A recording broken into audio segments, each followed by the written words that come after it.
Oi pessoal, e aí? Bora falar de saúde? Assim mesmo, de forma descomplicada, leve, mas também aprofundada para que você esclareça aqui as suas dúvidas e participe diretamente do nosso bate-papo.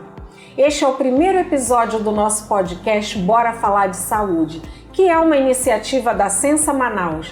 E eu digo nosso porque você é fundamental nesse programa. Eu sou Chádia Frache e te convido para, junto comigo, falar de saúde de uma forma ampliada, com pessoas que vivem a saúde e constroem pontes para prevenir doenças e promover a qualidade de vida da nossa população.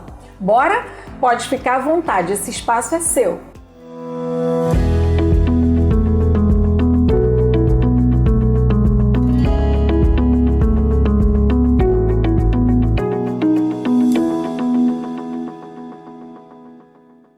E no primeiro episódio do Bora Falar de Saúde, a gente conversa sobre hanseníase, uma doença milenar que é um desafio para as autoridades de saúde.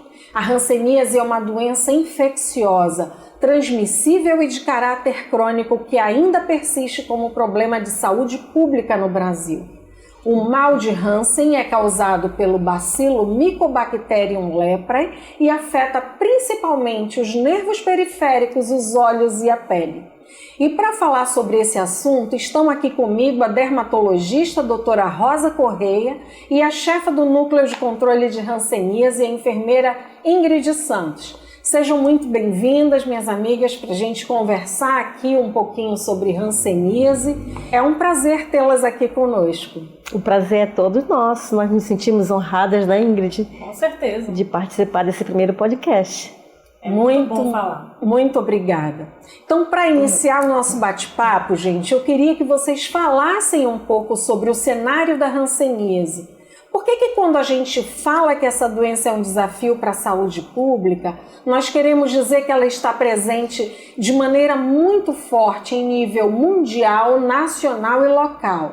Então nós podemos começar falando sobre essa doença no mundo. O que vocês acham? Como é que ela está no Brasil?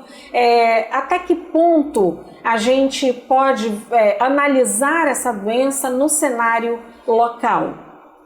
Então, a hanseníase ela está como segundo lugar no mundo, né? O Brasil está em segundo lugar no mundo em número de casos, perdendo para a Índia.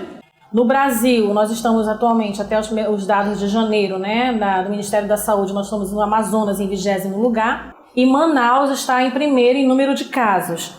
Então, assim, existem casos, mas eles ainda continuam persistindo subnotificados. Quando nós realizamos atividades, é quando começa a fazer a busca ativa que vai detectando. As pessoas não procuram em tempo oportuno. Doutora Rosa, e a sua realidade lá no seu local de trabalho? Como é que está sendo visto esse cenário da hanseníase? Como é que estão lidando as coisas? A hanseníase, ainda para a população, é uma doença desconhecida. As pessoas não conhecem os sinais e sintomas da doença. E isso dificulta um pouco, porque mesmo sendo pessoas que têm contato com alguém que já teve a doença, né, que já tratou por mais que seja muito tempo passado, elas não conseguem identificar. Uma porque a doença ela tem um período de incubação muito longo. A literatura ela diz que é de 2 a 5 anos, aquele período em que a pessoa se infecta para iniciar os sinais e sintomas. Quando a gente vai para a prática, a gente observa que esse tempo ele é muito maior. E a literatura ela também descreve isso. Então, nós, às vezes, abordamos pessoas que têm sintomas e que teve contato com alguém de hanseníase há 10 anos, há 15 anos. Inclusive, nós já tivemos casos de pessoas que teve contato quando o pai ela era criança, né? Então já se faziam 40 anos, né, que ela teve contato com o pai que teve a doença. Então quer dizer que quando a pessoa já começa a apresentar alguns sintomas, significa que ela já tem a infecção dentro do organismo há muitos anos? Sim, sim. Ela já foi infectada e depois é que apareceu a doença. Então, assim, a gente conta com 10% da população, porque 90% da população tem uma imunidade própria que se defende e não permite com que a doença venha a acontecer no seu organismo. Então, a pessoa é infectada, mas a própria imunidade ela consegue eliminar o bacilo do organismo. Então, a gente está contando... E aí ela fica livre. Isso, contando com 10% da população. A população ela tem o estigma, ela não conta para a família, para os amigos que têm hanseníase. Então, quando registrado, a gente tem esses dados. Quando não, pode ter convivido ou não com outras pessoas e ela não sabe se estava ou não doente. Nós temos essa dificuldade. Porque o preconceito é tão grande que às vezes a pessoa ela não informa os familiares. Isso até dificulta quando a gente vai fazer o exame dos contatos, o exame dos familiares, porque ela não contou para a família, né? Nós tivemos uma situação agora recente assim. O paciente não contou para o filho, né, que estava doente. Então a gente nós temos essa dificuldade de fazer o exame dos familiares. É isso. Então, o preconceito, na verdade, é a nossa maior barreira nesse momento, né? Pelo que eu estou ouvindo vocês comentarem. E outra coisa que me chamou a atenção, que a senhora comentou, é que as pessoas elas não sabem reconhecer qual é o tipo de lesão, o que aparece, se é na pele, porque a gente vê aí nos atendimentos que muitas pessoas não sabem nem como se dá, se é na pele, se é dentro dos órgãos. Então eu acho que daqui a pouco a gente pode até esclarecer um pouco mais sobre isso, né? Para até orientar a população que aos primeiros sinais elas já devem procurar o sistema de saúde. Bom, a gente salientou aqui que essa doença ela é milenar, né? Que é um problema de saúde pública. E por que até hoje a hanseníase ainda é um desafio se há muitos anos ela já foi descoberta? Uma que há dificuldade de fazer uma semeadura em meio de cultura para que haja realmente uma pesquisa em cima da doença, né? Então existe essa dificuldade. Então por isso é que ocorre esse tempo. E a doença até a década de 40, ela não tinha um tratamento adequado. Então, o tratamento era o quê? O isolamento, a segregação social. Então, lá depois, 1950, começou o período em que foi introduzido as sulfonas. Então, começou a aparecer o primeiro tratamento, que ainda não era um tratamento completamente eficaz. O tratamento eficaz ele começou na década de 80. Então, que foi a poliquimioterapia. Então, não é a gente entende como poliquimioterapia um tratamento para câncer, que não tem nada a ver. Então, era a junção de 3 medicamentos, né? 3 medicamentos numa cartela que é dado para o paciente, né? Que ele ia fazer o tratamento pelo tempo necessário. Essas pessoas que possuíam essa doença eram chamadas assim de leprosos. Diziam que o nome da doença era lepra. Hoje em dia isso foi proibido no Brasil, né? Eu acredito que esses termos também tenham dificultado, inclusive, a população a procurar o sistema de saúde por conta do preconceito, que é o que nós da área de saúde mais tentamos combater. O preconceito ele existe porque existe um estigma.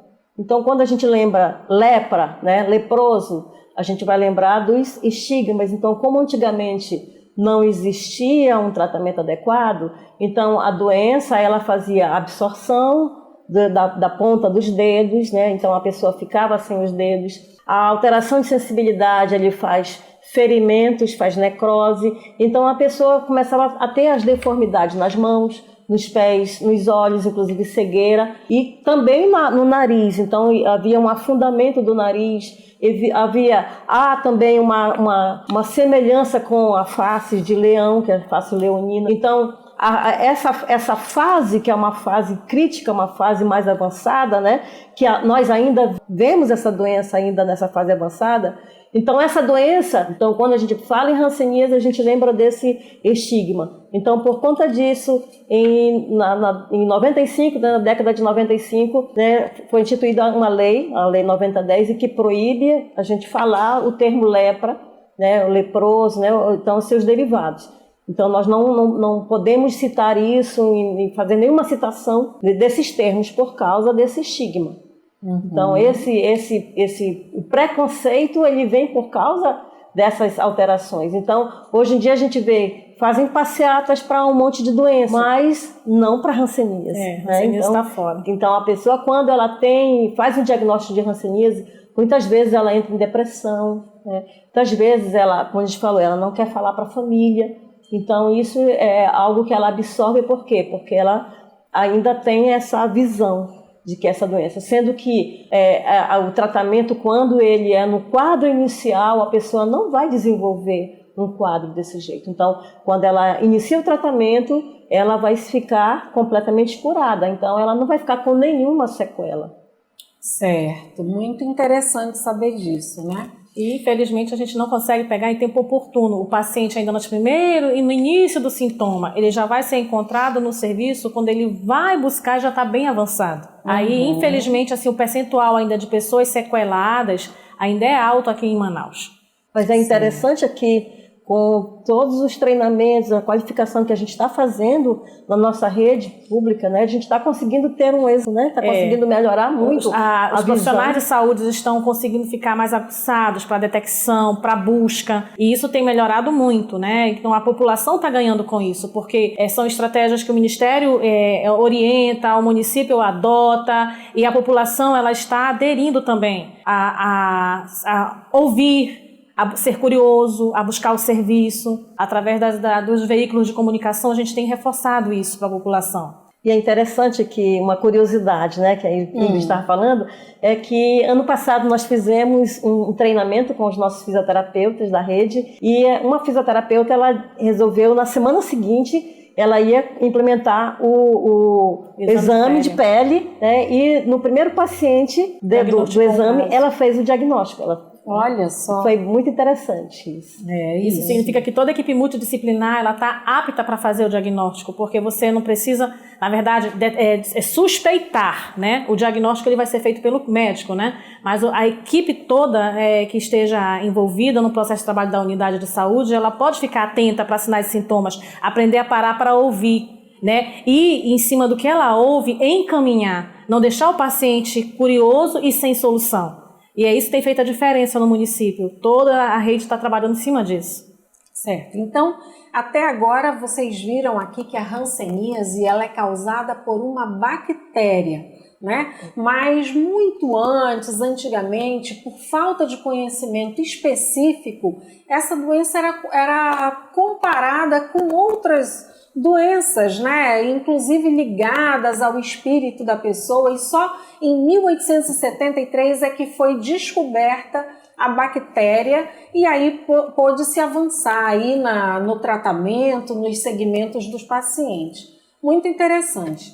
Bom, gente, quais os desafios com relação ao usuário hoje em dia?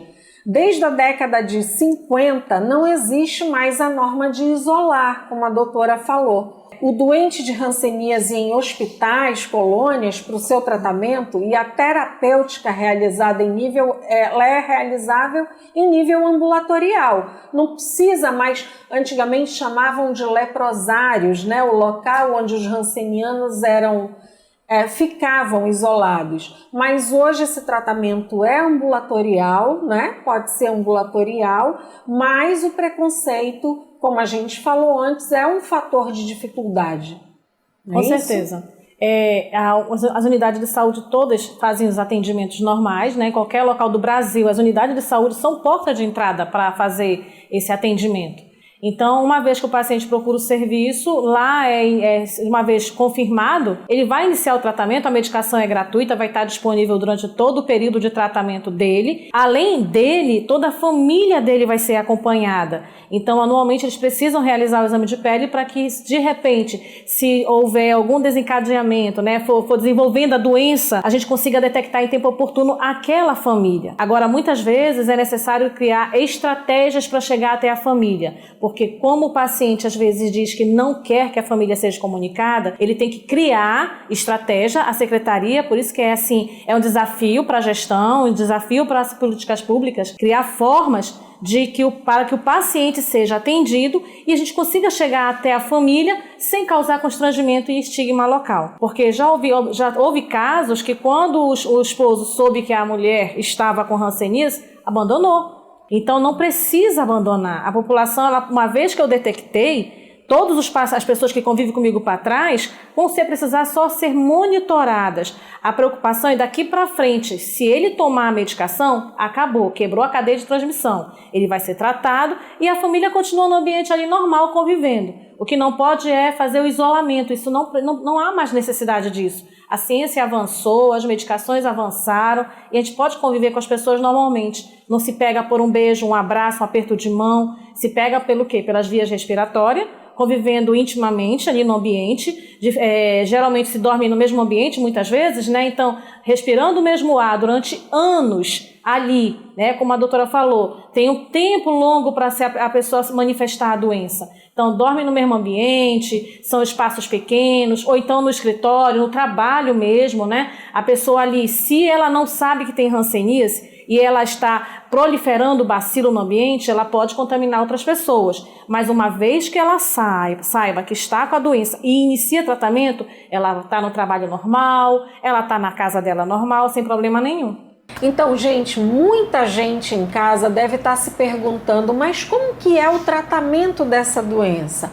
É injeção? É comprimido? Como é que é feito o tratamento dessa doença? A medicação é oral. Ela é tomada ou em 6 doses, né, que são 6 meses de tratamento, ou 1 ano de tratamento. Isso vai ser de acordo com o diagnóstico que o médico vai dar no ambulatório. A medicação, uma vez por mês, ela é dada presencialmente, junto à equipe de saúde, pode ser o médico, o enfermeiro, o técnico, que pra vai... gente ter certeza que o paciente tomou o remédio, engoliu justamente, o remédio. É uma dose assim completa. É a rifampicina, a dapsona, a clofazimina que ele vai tomar naquele momento, lá supervisionado, e depois ele vai para casa com as outras medicações e vai tomar diariamente. Com 28 dias, né, ele retorna ao serviço de saúde para novamente uma dose supervisionada e as demais seguindo a sequência até o final do tratamento. Essa medicação ela tem para adultos e crianças. Crianças, dependendo do tamanho dela, ela vai ser feita ou líquida ou continuar sendo feita oral. É muito importante não haver interrupção do tratamento, porque ele não contamina mais ninguém. Porém, ele precisa ser restabelecido, ele precisa ser curado. Então, é importante ele não perder nenhum mês. Se acontecer alguma situação que ele precisa se ausentar da cidade, ele pode chegar ao serviço, conversar com a equipe de saúde para que ele tenha essa medicação em mãos no período que ele estiver ausente. Assim também nós fazemos quando há outras pessoas de outros municípios que vêm para Manaus. A gente não deixa que a população fique sem a medicação, independente de onde ele esteja, e se ele vier para o nosso serviço, ele é acolhido e dado seguimento até o final do tratamento. E enfermeira, esse tratamento, então, o mínimo são 6 meses. 6 meses. E aí o médico vai avaliando, né? Sinais e sintomas, alguma alteração, vai orientando para que esse paciente possa ser acompanhado do começo ao fim do tratamento. E é gratuito. Certo. E para definir o tratamento correto é necessário que procure o sistema de saúde para fazer para saber em que estágio aquela doença está, para definir o melhor tratamento. Com certeza, não faça automedicação, não utilize e nem tome nada para tentar mascarar a doença. Procure o serviço que a equipe está pronta para lhe atender.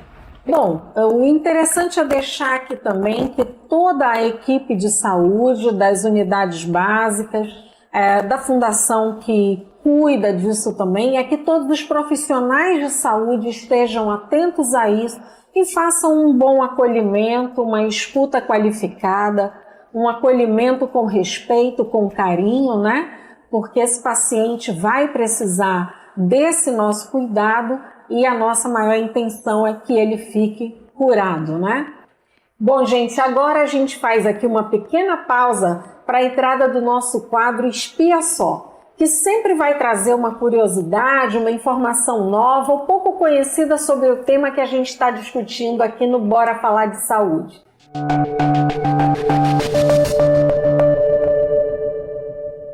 Há indícios de que a hanseníase exista desde o século VI a.C., ou seja, há pelo menos 2.600 anos.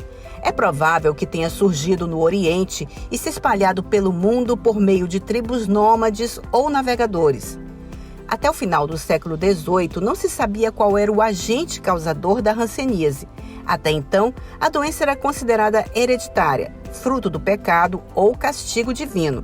Só em 1873, a bactéria Mycobacterium leprae foi identificada pelo norueguês Armauer Hansen, motivo pelo qual também é chamada bacilo de Hansen.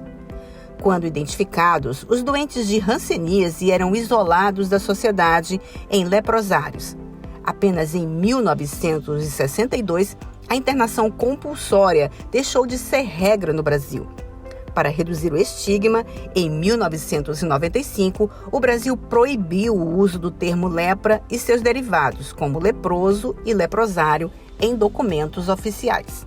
Muito boa essa informação, né, gente? Agora, uma coisa que eu queria perguntar para vocês, que deve ser curiosidade do nosso público, é o seguinte: qual é, de fato, o primeiro sintoma que o paciente, que a pessoa deve desconfiar que está com a doença? O que ele precisa visualizar no seu corpo, assim, de primeira, para ele ir procurar um serviço de saúde? Olha, a hanseníase, ela pode se confundir com outras doenças. Então, por isso é que antigamente se tinha essa dificuldade de fazer o diagnóstico. Então, dermatologia, ela tem essas alterações que são muito semelhantes. Mas a hanseníase, ela é uma doença em que o Mycobacterium leprae é a única doença em que o Mycobacterium leprae atinge o nervo. Então, ela é uma doença primariamente do nervo e secundariamente da pele. Então, ela atinge os nervos, então ela vai dar sinais neurológicos. Ela atinge a pele e vai dar sinais da pele, né? Então, ela tem sinais e sintomas. Então, o que ela aparece na pele? As manchas, né? Então, manchas que podem ser manchas mais claras. Essas manchas, elas podem aparecer em qualquer área do corpo. Ela pode ser uma mancha, como pode ser mais de uma mancha. Agora, o que é bem interessante é que essas manchas, elas têm uma alteração de sensibilidade. Então, essa alteração de sensibilidade, ela pode ser percebida pela pessoa ou ela só vai ser reconhecida quando ela vai fazer uma avaliação com o médico, né, com o profissional, e ele vai ser detectado através de um exame, que é um exame de teste de sensibilidade.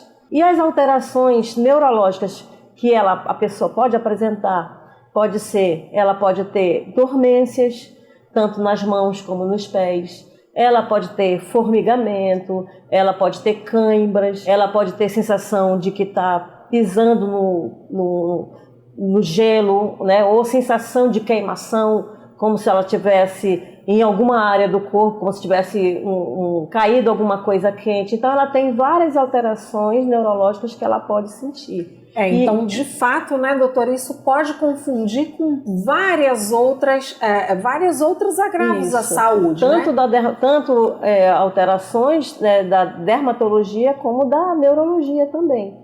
E a pessoa ainda pode ter alteração assim para perda da força muscular. Ela vai ter dificuldade para botar uma camisa, dificuldade para pegar uma colher. Então, ela pode ter essas alterações também. E como essas alterações podem ser confundidas com várias outras doenças, é aí que entra a importância dessa pessoa ser ouvida, acolhida, de ser feita uma boa anamnese, colher uma história clínica, porque tem muito envolvimento nisso, né? Uhum. A história familiar, a história de convivência com outras pessoas doentes na família ou pessoas que vivam próximas, né? Então, não é qualquer cãibra, qualquer alteração de formigamento que a gente deve ficar preocupada. É necessário também olhar a história familiar, olhar a história clínica, procurar um serviço de saúde e passar por uma consulta, né, doutora? Verdade. E não pode também mascarar a doença, né, a mancha, porque o que acontece? Antes as pessoas pegavam cigarro, queimavam, não sente, então fazia teste com cigarro, passa as pomadinhas, os cremes, os gels, as coisinhas da casa, né, da rotina dos avós, da família. Eu vou passar como é que se diz aqui, no caso, borra de café, vou queimar, não, porque não estou sentindo. E aí, quando chega no serviço, já está muito alterado. Você não precisa fazer nada com a sua pele. Você observou, tem uma mancha avermelhada, esbranquiçada, amarronzada. vá até o serviço e deixe que a equipe examine e realize os testes necessários. Aí sim, a equipe é habilitada para fazer esses testes, eles não são invasivos, eles não vão ser, você não vai ser furado na unidade, vai ser apenas toques para verificar se você tem sensibilidade ou não no local, e conforme o que você for avaliado pela equipe, ela vai direcionar você para um atendimento prioritário, para que você possa ser logo rapidamente atendido e pelo médico fazer o diagnóstico correto da doença, se hanseníase ou se outras dermatoses para ser tratadas. Então, essa observação que a nossa enfermeira Ingrid fez é de extrema importância quando a gente fala de automedicação, né? De camuflar uma manchinha branca que acha que está feio, passa uma maquiagem. Muito importante isso, enfermeira. E mesmo porque a doença, ela tem estágio. Então, essa evolução desses estágios vai depender da própria imunidade da pessoa. Então, esses estágios que vão evoluindo, vai acontecer mudanças na alteração das lesões da pele e do espessamento dos nervos periféricos. E no início, a doença ela tem uma mancha com pouca alteração de sensibilidade, que muitas vezes ela não é detectada pela pessoa, ela vai ser detectada no teste de sensibilidade. Então, essas alterações, elas vão se aprofundando, vão ocorrendo. Então, a pessoa pode ter somente uma área com alteração de sensibilidade, ou ela pode ter uma mancha ou várias manchas, como a gente falou, com alteração de sensibilidade. Então, tudo isso vai acontecendo, vai progredindo de acordo com o sistema imunológico da pessoa. E ainda tem aquela situação, né, Rosa, que não é só as manchas. Tem casos que nós estamos diagnosticando que só são os nervos afetados.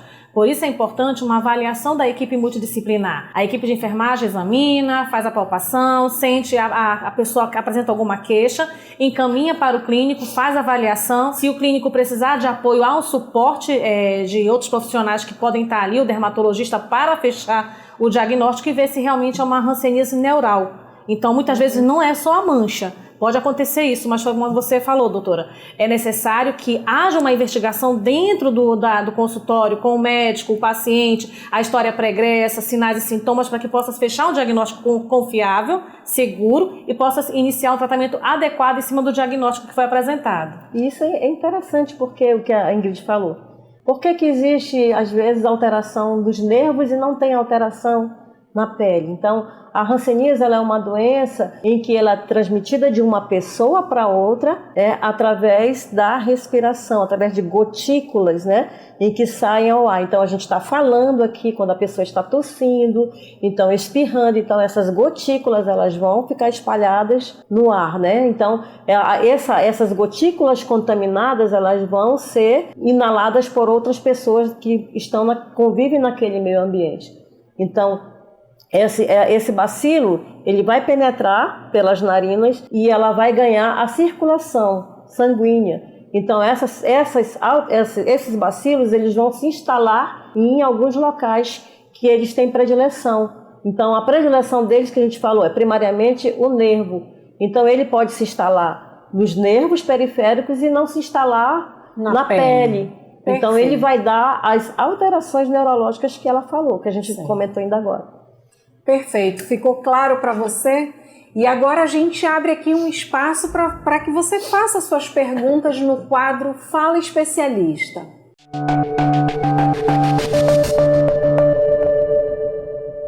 Como que eu faço para reconhecer a hanseníase? Que área ela atua assim, essa doença?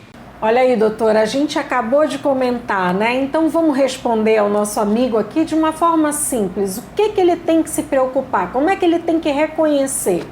É muito interessante essa pergunta, né? Então é uma coisa que nós precisamos aprender sobre os sinais e sintomas da doença.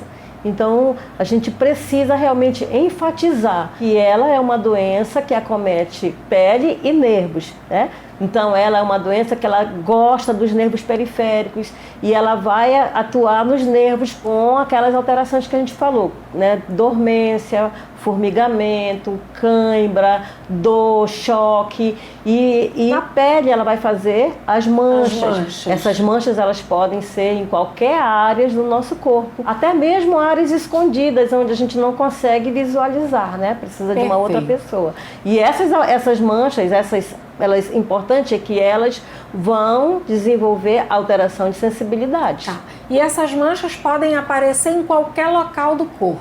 Testa, rosto, pescoço, braço, perna, não é isso, doutora? Em qualquer local do corpo. Tá certo.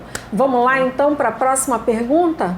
Meu nome é Dione Araújo. Eu gostaria de saber, aquelas pessoas que têm hanseníase, quais são as sequelas que elas têm? Essa doença, ela é transmitida pelo quê? Pelo animal, pelo mosquito? E aí, gente? Interessante, muito interessante sua pergunta. A hanseníase ela é transmitida de uma pessoa para outra. Então, não é animal nenhum quem transmite essa doença. Não, e essa pessoa ela tem que estar no estágio de transmissão, né, que a gente chama o paciente bacilífero.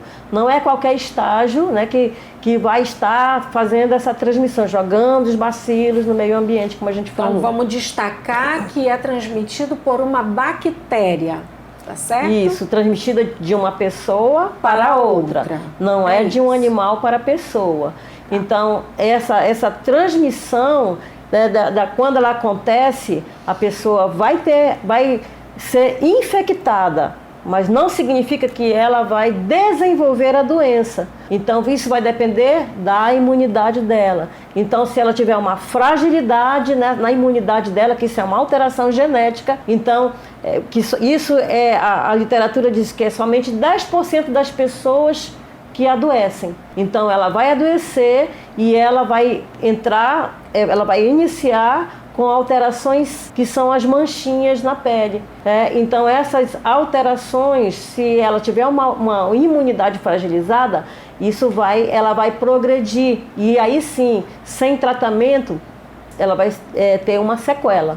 Então, e esse paciente que transmite esse bacilífero, se a pessoa estiver tratando da doença, ele não transmite mais. Então é interessante a gente saber que quando a pessoa começa a tomar o medicamento, 72 horas ele já tem uma queda de 90% da transmissão. Tem mais perguntas aí pra gente? Meu nome é Lucimar Maciel. Eu gostaria de saber se a pessoa que teve hanseníase se pode pegar novamente. Sim, a pessoa que pegou hanseníase, ela pode pegar novamente. Então, se ela tiver contato com alguém que está nessa fase de transmissão, ela pode desenvolver a doença novamente. Então, a doença ela não cria uma imunidade, né, para proteger contra novas infecções. E o que é mais interessante aqui é que o quanto antes você observe algum desses sinais e sintomas que foram falados aqui, procurem logo um serviço de saúde, né? Porque é importante dizer que essa doença tem tratamento, tem medicação. Se você fizer tudo direitinho e ela for descoberta no início, nós temos aí grandes chances, inclusive de cura mesmo, né, doutora? Isso, então, quando se faz um diagnóstico precoce, né, nós temos a vantagem de que a pessoa ela vai iniciar um tratamento, né, precoce, então isso vai facilitar o quê? Ela não vai desenvolver as sequelas, não vai ter problemas, né? Ser um paciente com sequelas que vai ter a vida toda. E nós vamos estar quebrando a cadeia, né, de transmissão. Então, ela não vai estar transmitindo para as pessoas com quem ela convive. Então você já imaginou? Quanto antes ela procure o serviço de saúde, comece o tratamento, a gente assim impede que ela passe essa doença para outras pessoas. Para outras pessoas. Você imagina, a gente transmitir uma doença para a pessoa que a gente mais ama. Temos mais perguntas? Meu nome é Diniz Benarroz. Eu gostaria de saber do médico se a hanseníase é transmissível da mãe para o filho. É muito interessante essa pergunta, porque a transmissão da doença, ela não é via vertical, né? Da mãe para o bebê ainda no útero. Então, a criança, ela precisa conviver. Então a doença, ela tem que ter um convívio com aquela pessoa, né? Então, ela passa pelo leite materno? Não, doutora? ela não passa pelo leite materno. Através da via de transmissão através da respiração, né? Então, orofaringe. Então, a pessoa ela tem que ter um convívio íntimo e prolongado. Então, ela precisa de um tempo. Por isso que crianças muito pequenas, elas são pouco prováveis de adoecerem. Certo. É isso aí. Temos mais alguma pergunta? Quais são as principais causas de hanseníase? Existem outras formas de se detectar através só de olhar ou tem que ir para o especialista diretamente? Nós comentamos bastante isso, né? A pessoa ela vai desconfiar de alguma alteração na sua pele, de alguma alteração de sensibilidade, de alguma alteração nos nervos ou a dormência, como a doutora falou. E aí, assim, vai procurar o serviço de saúde, não é isso? Isso. Quando a gente atende um paciente, muitas vezes ele já se automedicou. Ele foi na farmácia, ele comprou já um remédio para manchinha, para micose. E aí depois é que ele vai procurar o serviço. E muitos deles, por conta de, no início, a doença não ter nenhuma alteração, porque a doença, a hanseníase, ela não tem alteração de coceira, né, prurido. Então, a hanseníase, ela não coça. Então, por não coçar, né... Não coça, não dói, não há, e ela não procura o serviço. Então, aí, às vezes, a pessoa deixa para lá. Não vai procurar o serviço para se cuidar. Ou quando a mancha esteticamente compromete a pessoa.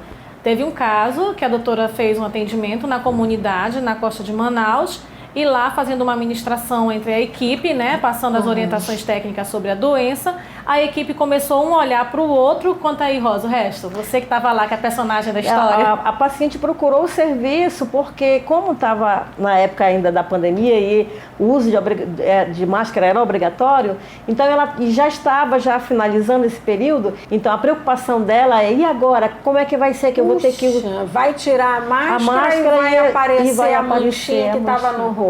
Isso, colegas que a gente estava fazendo o treinamento, né, eles lembraram do caso, mostraram, né, a lesão, procuraram a paciente e nós voltamos lá, fizemos o atendimento e fechamos o diagnóstico da paciente. Que maravilha. Gente, muito obrigada pela presença de vocês. Eu acho que foi aqui um bate-papo muito esclarecedor. Esse é o primeiro podcast e já falamos de uma doença tão complexa, mas que faz parte da realidade aqui da nossa região, do Brasil e do mundo todo, né? Esse é um grande desafio para todos os profissionais de saúde e a gente quer aqui agradecer imensamente a nossa equipe técnica. Esperamos que você goste do nosso programa, nos acompanhe. Esse programa é uma realização da Sensa Manaus. Um grande abraço a todos, obrigada e até a próxima edição.